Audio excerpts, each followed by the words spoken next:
فطلعت معايا ايه؟ طبق محشي وبالليل. ويعني المفروض ان انا اصلا كنت متغديه والغدا كان فيه محشي، فيعني الى حد ما اكلت. ازاي نقاوم جوع بالليل؟ السؤال ده لو اتسألته في الشتاء كنت هقولك بصي هي مأساة. جوع بالليل ده كارثة، مبعرفش انام وانا جعانة وبطني بتوجعني وبقعد افكر في الاكل وافكر امتى الصبح هيجي عشان اكل بقى، وليه الظلم ده وحاجات كتيرة قوي. لكن في الصيف يؤسفني اقولك انه مش جوع، ده زهق.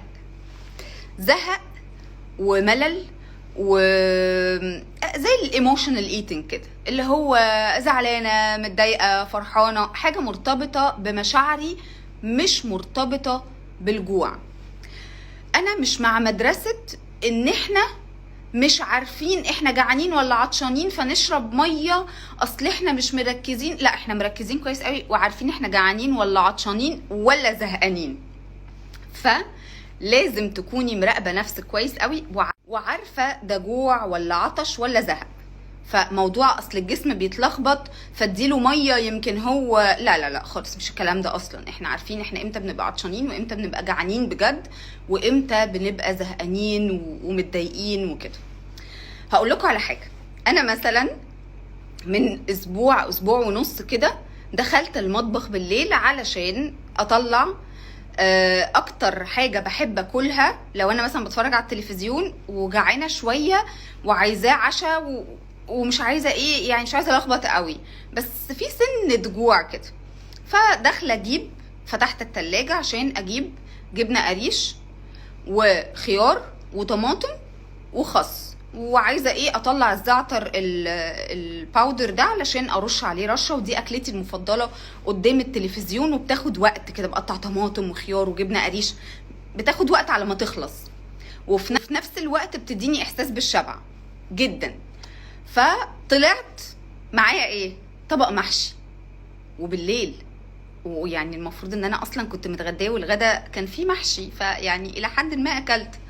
ده كان له علاقة بان انا كنت ستريسد قوي، كنت مضغوطة جدا، عشان كده دخلت اصلا افكر في الاكل وافتح التلاجة واقفل في التلاجة.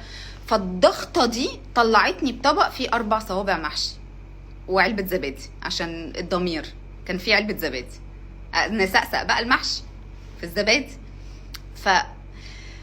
دي ما كانش ليها علاقة بأي حاجة غير ان انا بجد زهقانة او متضايقة. ده الايموشنال ايتنج، ده حاجة ليها علاقة بجوه. الاكل بيطبطب علينا، يعني بنحس ان احنا مرتاحين كده، او على الاقل ان احنا بنراضي نفسنا كده سعادة مؤقتة.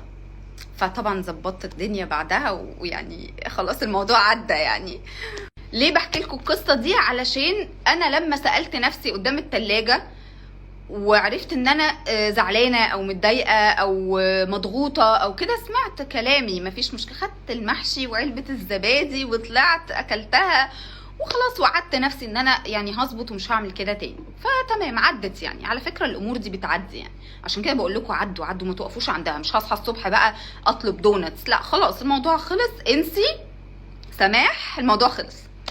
فالاول تحددي هو جوع ولا زهق ولا ايه بالظبط. وطبعا لو زهق ما بنزهقش كل يوم.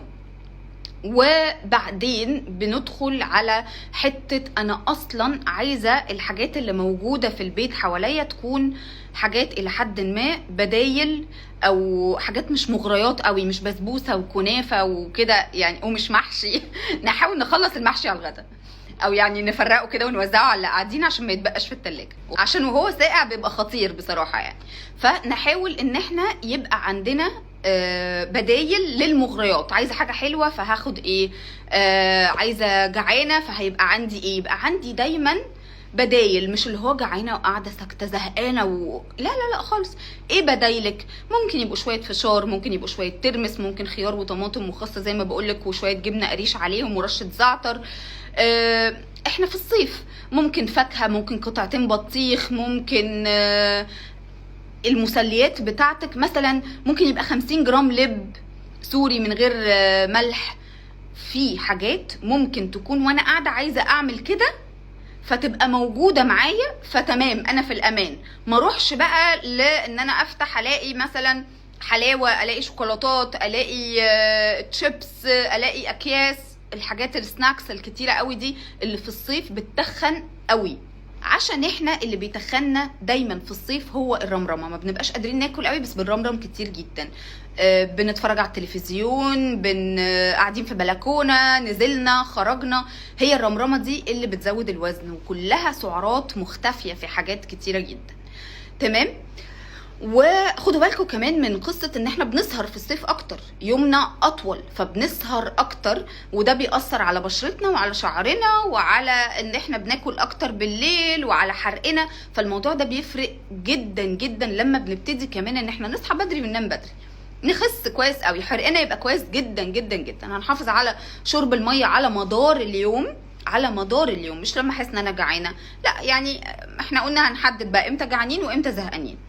فضروري جدا ان احنا نحاول اننا ننام بدري ونقصر بقى فكره الليل ده اللي بنقعد نرمرم فيه حاجات قد كده واحنا اوريدي مش جعانين وفاكرين ان احنا جعانين. عايزين كمان ان احنا نأخر شويه وجبه الغداء، يعني بلاش الغدا في الصيف يبقى 3-4، نحاول نأخر وجباتنا شوية بحيث ان انا برضو فترة بالليل ابقى مش جعانة قوي، اكلتي تكون مشبعة فيها بروتين، فيها الغدا يعني يكون في بروتين، في سلطة، في يعني في اكل مشبع، اقوم شبعانة. لكن انا لو قمت جعانة كمان شوية هحس ان انا ايه، مش حاسه ان انا مظبوطه قوي، ساعه ولا ساعتين واحس ان انا جعانه اكتر. وخدوا بالكم طبعا من كميه النشويات، فاحنا بنتكلم مع ناس عامله اوريدي دايت بس بتجوع بالليل. فحاولي تاخري شويه وجبه الغدا بتاعتك، وفي نفس الوقت تبقى مليانه سلطه، السلطه بتشبع قوي ويبقى فيها بروتين.